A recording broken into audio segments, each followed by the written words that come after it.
बात करें सत्ता के उस सेमीफाइनल की जिसको एग्जिट पोल के जरिए समझने की कोशिश कर रहे हैं, लेकिन जितना समझना चाह रहे हैं उतना ज्यादा उलझते जा रहे हैं। या फिर कहा जाए कि राजस्थान के जनता के दिल में इस बार क्या धड़का वो सही तरीके से पहचाना ही नहीं गया, या फिर लड़ाई इस तरीके के दोनों पार्टियों के बीच में रही कि मामला बीच में आकर फंस गया।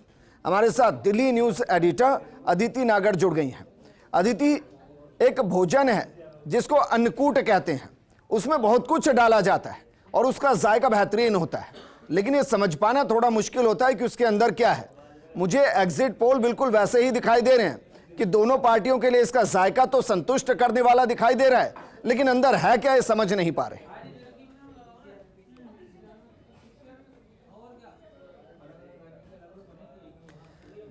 चलिए अदिति को वापस जोड़ने की कोशिश करेंगे, लेकिन पंकज जी ये सवाल आपसे, क्या वाकई में कुछ वैसी स्थिति बन रही है?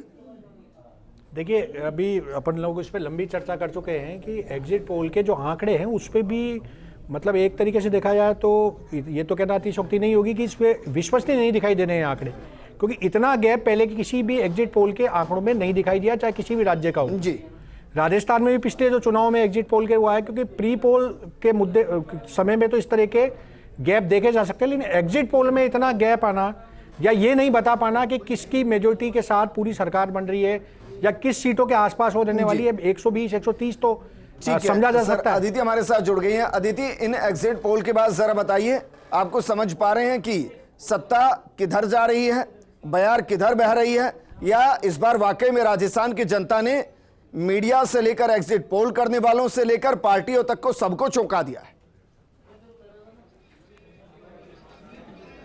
बिल्कुल, और क्योंकि देखिए सबसे बड़ी बात है जो दिग्गज हैं पॉलिटिकल पार्टी के, भाजपा के, कांग्रेस के, वो भी उन 40 सीटों पर जहां पर त्रिकोणीय मुकाबला है, 5-5 लोग मैदान में हैं, 3-3 बागी हैं, और ठीक उसी तरह जो 50-50 साल से राजनीति में है वो भी डिकोड नहीं कर पा रहे। और जैसा मैंने पहले भी कहा था कि मैं आज ही भारतीय जनता पार्टी के सीनियर नेताओं से, कांग्रेस के सीनियर नेताओं से मिली, वो खुद डिकोड नहीं कर पा रहे। वजह क्या है?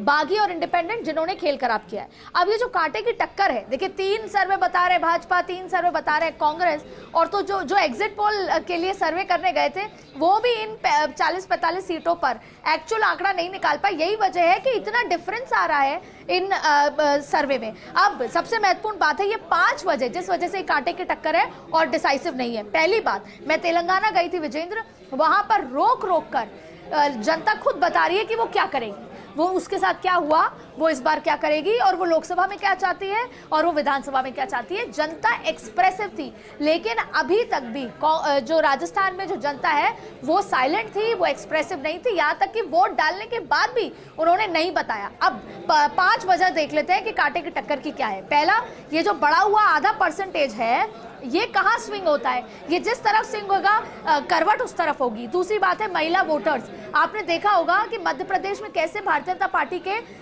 तरफ भाजपा आती नजर आ रही है, केवल और केवल लाडली योजना, यानी राजस्थान में भी महिला वोटर्स ने क्या किया, उस तरफ करवट बैठेगा जो राजनीतिक ऊंट है या विजय जिसे कह ले सिंहासन।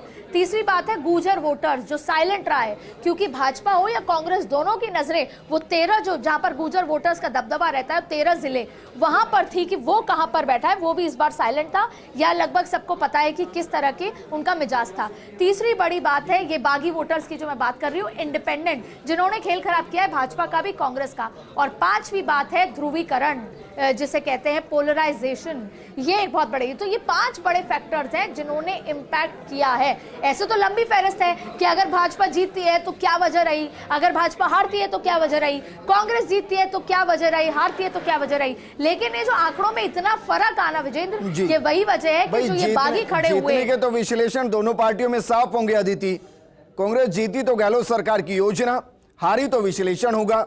बीजेपी जीती तो मोदी का मैजिक, हारी तो विश्लेषण होगा। शुक्रिया हमारे साथ जुड़ने के लिए। बाकी पैनलिस्ट हमारे साथ जुड़े, आप सभी का भी शुक्रिया।